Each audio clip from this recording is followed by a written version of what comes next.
అందరికీ నమస్కారం. ఇవాళ మనతో ప్రముఖ ఆస్ట్రాలజర్ జ్యోతిష శాస్త్ర పండితులు మాడుగుల శివప్రసాద్ గారు ఉన్నారు. జూలై నెలలో తులారాశి వారికి ఎలాంటి ఫలితాలు ఉండబోతున్నాయో వారి మాటలు నేర్చుకుందాం. గురుగారు నమస్కారం.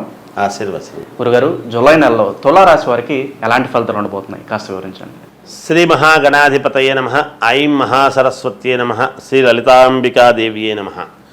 మాస ఫలాల కార్యక్రమములో భాగంగా ప్రతి నెల కూడా ఈ మాసములో 12 రాసుల వాళ్లకు ఎలా ఉంటుంది, ఏమిటి, ఎలా జరగబోతున్నాయి అనేటువంటి విషయము గురించి మనము ప్రతిసారి చెప్పుకుంటూనే ఉన్నాం.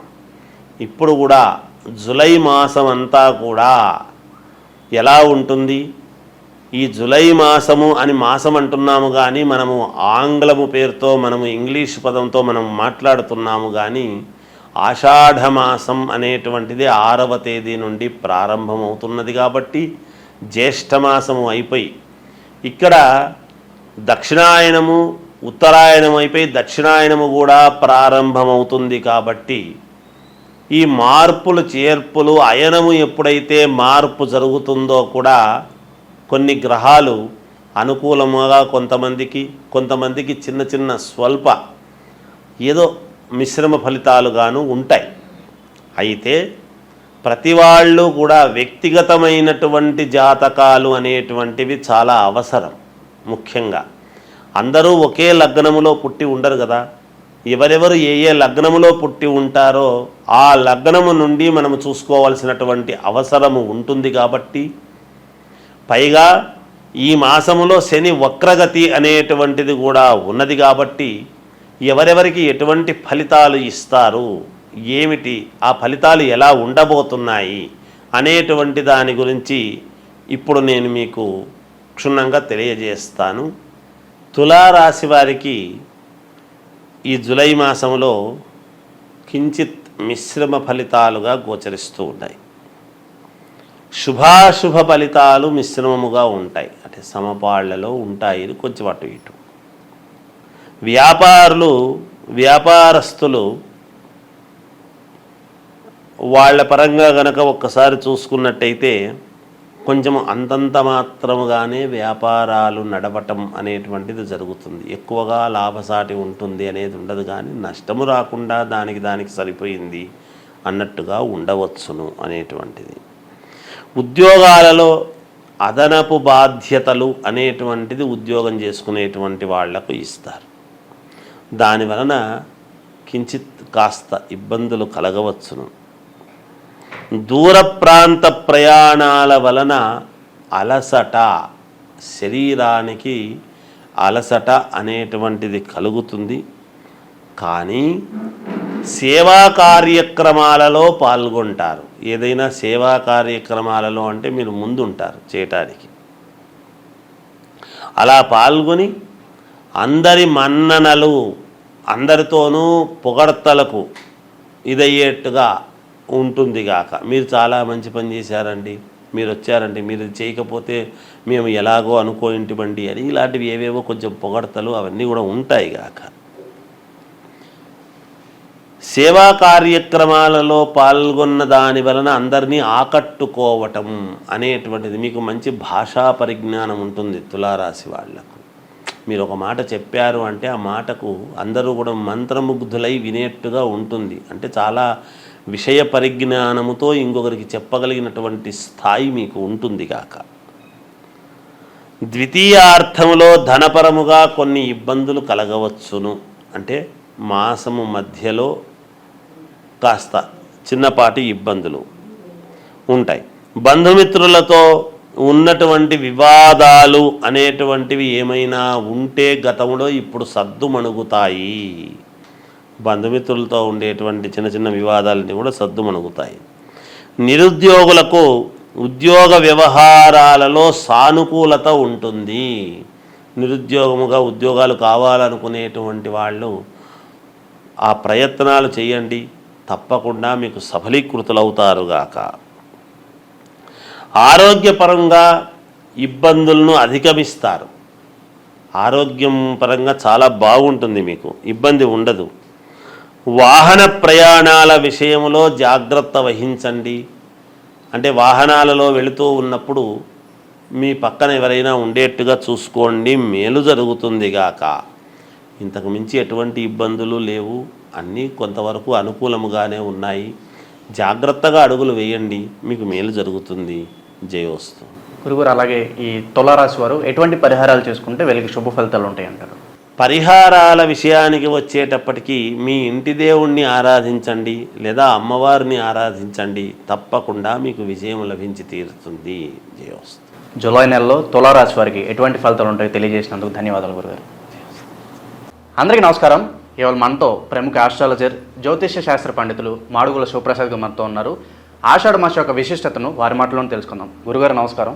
ఆశీర్వచనం నాయన. గురుగారు, ఆషాఢ మాసం యొక్క విశిష్టతను కాస్త వివరించండి. అలాగే ఆషాఢ మాసంలో చేయాల్సిన పనులు ఏంటి, చేయకూడని పనులు ఏంటి కాస్త వివరించండి గురుగారు.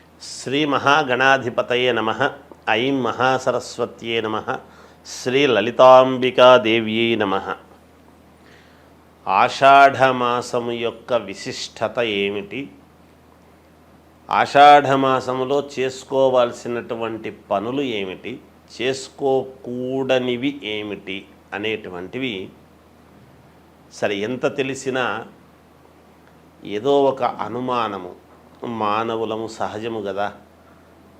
ప్రతిదీ కూడా మనము సందేహము అనేటువంటిది వచ్చినప్పుడు తెలుసుకోవాలి అనేటువంటి దాంతో అడుగుతూ ఉంటారు. సర్వమానవాళికి తెలిసే విధముగా చెప్పటము మా వంతు కర్తవ్యముగా భావించి తెలియజేస్తూ ఉంటాం. ఆషాఢమాసం అనంగానే ఆషాఢమాసం వస్తుంది కదా, శుభకార్యాలు చేసుకోవటానికి అవకాశము ఉండదు అనేటువంటిది అందరికీ తెలిసిన విషయం. అంటే వివాహాలు, గృహప్రవేశాలు, శంకుస్థాపనలు, మామూలుగా పండితులు వాళ్ళు వీళ్ళు బ్రాహ్మలు అనేటప్పటికీ ఉపనయన కార్యక్రమాలు, ఒడుగు అంటాం. అలా ఇక్కడ తెలంగాణ భాష వడకలగ్నం అని ఏదో అంటాం.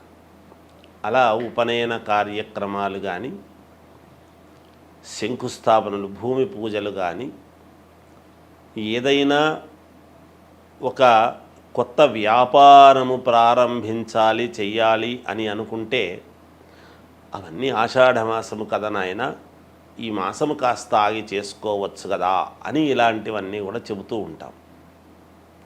సరే, ఎవరైనా కాన్పులైనారు అనేటప్పటికీ మరి పుణ్యపురుడు కాబట్టి ఇంట్లో పుణ్యాహవాచనము ఇట్లాంటివి ఇవి చేసుకోవచ్చు. ఆషాఢమాసములో చేసుకోకూడనివి అంటే శుభకార్యాలు ఏవి తలపెట్టేదానికి ఉండదు. అయితే ముందుగా ఎవరైనా పెళ్లి సంబంధాలు మాట్లాడుకున్న వాళ్ళు కానీ, వీళ్ళు వాళ్ళ ఇంటికి రావడము, వాళ్ళు వీళ్ళింటికి పోవడము, ఇటువంటివి ఏమో మామూలుగా సందర్భాన్ని బట్టి చేసుకోవచ్చు. ముందే మాట్లాడుంటారు కాబట్టి వాటికి ఏమీ ఇబ్బంది ఉండదు. ఎందుకంటే వివాహం అనేటువంటిది ఎలాగో శ్రావణ మాసము తర్వాతను పెట్టుకుంటారు మంచి రోజు చూసి. వచ్చిపోవడాలు, రాకపోకలు అనేటువంటివి సహజము కాబట్టి రెగ్యులర్గా జరిగేటివి జరుగుతూ ఉంటాయి. వెళ్ళవచ్చును, రావచ్చు. అదొక మార్గం. ఇక ఆషాఢమాసము చేసుకోవాల్సినటువంటివి ఏమిటి? ఇప్పుడు ఇవి చేసుకోవడానికి లేదు. శుభకార్యాలు, వివాహము, తర్వాత ఉపనయనము, లేకపోతే మనము ఎంగేజ్మెంట్ కానీ, అంటే నిశ్చయతాంబూలాల కార్యక్రమము అని ఇలాంటివి చేసుకోవటానికి లేదు. శంకుస్థాపనలు, కొత్త వ్యాపారాలు ప్రారంభం చేసుకోవటం కానీ, ఏదైనా ఒక షాపు ఓపెనింగులు కానీ ఇవన్నీ చేసుకోకూడనివి. ఇక చేసుకోవాల్సినటువంటివి ఏమిటి? మరి ఆషాఢమాసం అంతా ఖాళీగా ఉండాలనా, ఏమీ లేవా అంటే పరమ పుణ్యప్రదమైనటువంటివి ఉన్నాయనేది కూడా చెప్పాలి. ఏమిటి అంటే ఆషాఢమాసములో ఆషాఢ పాడ్యమి నుండి, అంటే అమావాస్య అయిన తర్వాత వెంటనే వచ్చే పాడ్యమి నుండి నవమి వరకు గుప్త నవరాత్రులు అని అమ్మవారివి ఉన్నాయి. ఇవి వారాహి నవరాత్రులు అంటాం. ఈ గుప్త నవరాత్రులు దేనికి? గుప్త పేరులోనే గుప్తము అంటే ఏమిటి అంటే రహస్యముగా చేసేటువంటివి. దాని యొక్క అర్థమే గుప్తము అని. రహస్యంగా ఎందుకు చేయాలి అంటే అందరి యొక్క దృష్టి పడటం అనేటువంటిది మంచిది కాదు కాబట్టి కొన్ని పూజలు అందరికీ తెలిసేట్టుగా చేస్తాం. ఈ గుప్త నవరాత్రులు అని ఎప్పుడైతే రాత్రి శబ్దంతో మనము మాట్లాడుతూ ఉన్నామో ఇవి సంవత్సరానికి ఎప్పుడూ కూడా మామూలుగా ఉగాది పండుగ సమయంలోను, ఇలాంటి ఆషాఢమాస సమయంలోను, తర్వాత శారదా శరన్నవరాత్రోత్సవాలు అని ఇలా వస్తూ ఉంటాయి. మనకందరికీ దసరా పండుగలు మాత్రమే ప్రాచుర్యం, అందరికీ కూడా తెలిసినటువంటిది. మిగతాటివి కాదా అంటే ఇవి కూడా ఉన్నాయి. ఇది రైతులకు చాలా ముఖ్యమైనటువంటివి ఈ గుప్త నవరాత్రులు అనేటువంటివి. ఏమిటి రైతులకు? ఎందువలన అంటే వరాహలక్ష్మీదేవి అంటారు. వారాహి అమ్మవారి యొక్క ఇది అయితే ఇవి భూములకు సంబంధించి ఎప్పుడైతే మనము చేస్తూ ఉంటామో, ఏవైనా భూమి తకరారులు ఉండినా, మంచి పంటలు పండాలి అని అనుకునేటువంటి వాళ్లకు మన ఇంట్లో ఎటువంటి కలతలు లేకుండా సస్యశ్యామలముగా నిత్య కళ్యాణం పచ్చతోరణములాగా ఇల్లు ఎప్పుడూ కూడా కళకళలాడుతూ ఉండాలి అని అంటే కానీ ఈ పూజలు చేస్తూ ఉంటారు. ముఖ్యంగా రైతులు భూములకు చేసేటువంటి పూజలు ఏమిటి?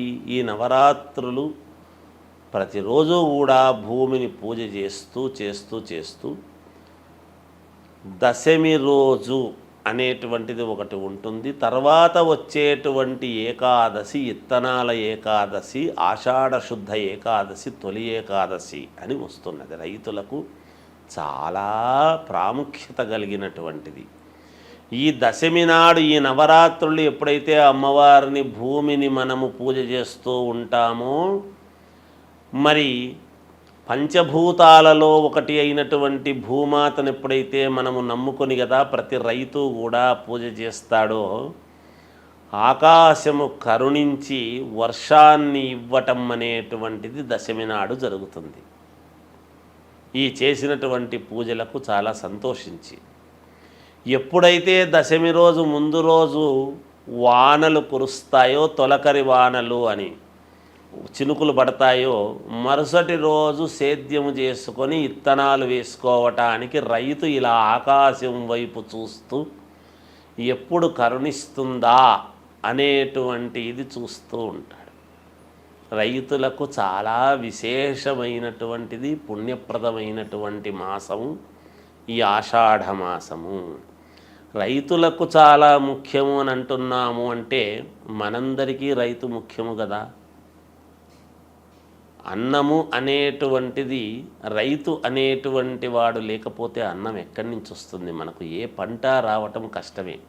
అందువలన అలా పంటలు పండించేటువంటి రైతులు చాలా సంతోషంగా ఉండటానికి ఈ ఆషాఢ మాసము అనేటువంటిది చాలా ముఖ్యమైనటువంటి మాసము. ఒక రకంగా రైతులకు చాలా పుణ్యప్రదమైనటువంటి ఇవి వస్తూ ఉన్నాయి అనేటువంటిది తెలియజేస్తూ జయోస్తు. ఆషాఢ మాసం యొక్క విశిష్టత, అలాగే ఆషాఢ మాసంలో చేయాల్సిన పనులు, చేయకూడని పనులు వివరించినందుకు ధన్యవాదాలు గురుగారు. జయోస్తు.